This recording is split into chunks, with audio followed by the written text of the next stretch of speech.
tantangannya kita paling sulit di pembuktian. Saya jujur di pembuktian sulit. Karena teman-teman tuh ngadu ke sini cuman nggak punya apa-apa. Ngadu saya terus, kamu punya kontrak kerja? Nggak punya. Kamu tahu ini salah? Nggak tahu. Ini nggak bisa, nggak ada. Terus duwemu opo le? Aku udah mumet ndak ya ngono kayak gitu. Itu tantangan tersulitnya adalah ketika teman-teman tuh nggak punya referensi sama sekali. Jadi kita betul-betul meraba, harus nyari, dan seperti itulah yang paling sulit itu, Mas. Mereka ngadu tok, cuma nggak punya. Tapi kerjanya kan buktinya mah ada foto, ada apa, pembuktian. Hari ini kita sering gagal karena kita nggak punya pembuktian, nggak punya alat bukti. Itu sulit luar biasa. Itulah kisah Tri Wahyudi saat menangani kasus mengenai buruh migran di Desa Purwosari, Lampung Selatan. Sebagai seorang paralegal, Tri Wahyudi bertugas membantu warga mendapatkan keadilan. Maraknya kasus buruh migran di Desa Purwosari mendorong Tim Pengabdian Masyarakat Fakultas Hukum Universitas Indonesia untuk mengadakan sosialisasi Undang-Undang Nomor 18 Tahun 2017 tentang Perlindungan Pekerja Migran Indonesia. Tim Pengabdian Masyarakat Fakultas Hukum UI berharap dapat membangun kapasitas hukum bagi pekerja migran dan keluarganya. Materi yang disampaikan dalam sosialisasi ini merupakan hasil diskusi dari sosialisasi di tahun sebelumnya. Jadi tahun lalu itu kami melakukan sosialisasi tentang isunya adalah overcharging.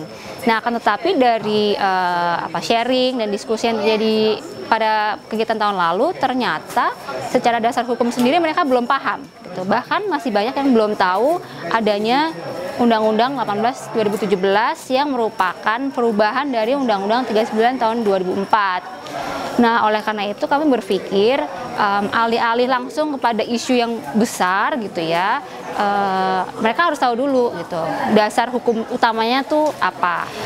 Mengetahui hukum itu adalah salah satu aspek utama dalam proses migrasi yang aman. Oke, jadi kalau mereka tahu hukum, mereka tahu apa yang harus dilakukan, apa yang tidak boleh dilakukan, hak dan kewajiban apa saja, sehingga proses migrasi mereka bekerja ke luar negeri itu lebih aman, lebih diminimalisir persoalan-persoalan yang terjadi. Nah, yang kedua, pengetahuan hukum juga merupakan aspek penting dalam akses to justice ya. Jadi ketika mereka mengalami masalah, ketika mereka mengakses keadilan, mereka udah tahu tuh sebetulnya ya, apa sih yang bisa mereka gunakan, forum apa yang bisa mereka tuju untuk menyelesaikan masalah yang terjadi. Selain sosialisasi Undang-Undang Nomor 18 Tahun 2017, Tim Pengabdian Masyarakat Fakultas Hukum UI juga bekerja sama dengan Justice Without Borders serta Klinik Hukum Perempuan dan Anak untuk mengadakan pelatihan paralegal lanjutan. Peserta pelatihan adalah paralegal yang tergabung dalam SBMI atau Serikat Buruh Migran Indonesia. Pelatihan ini bertujuan untuk meningkatkan kemampuan peserta untuk mengidentifikasi kasus, mengumpulkan bukti, dan memahami peraturan hukum yang ada di Indonesia maupun di negara tujuan. We make sure that if a worker has been exploited or abused, that they can still seek justice against their abusers even after they return home to Indonesia. We make sure they can use the law in destination countries.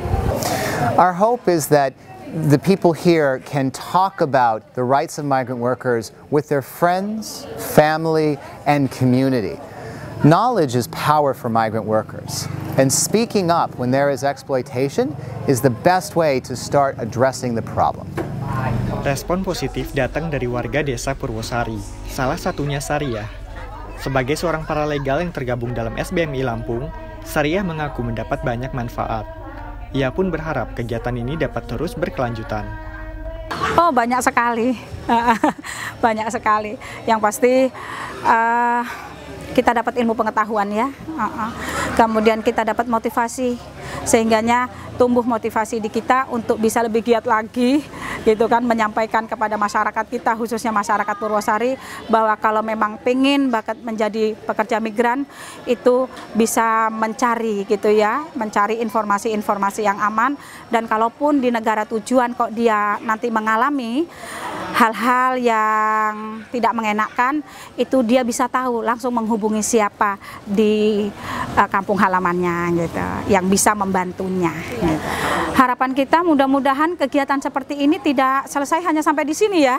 Kita dari masyarakat benar-benar membutuhkan bimbingan, pendampingan gitu. Kegiatan yang diadakan pada tanggal 13 hingga 15 September 2019 ini juga menyediakan meja konsultasi.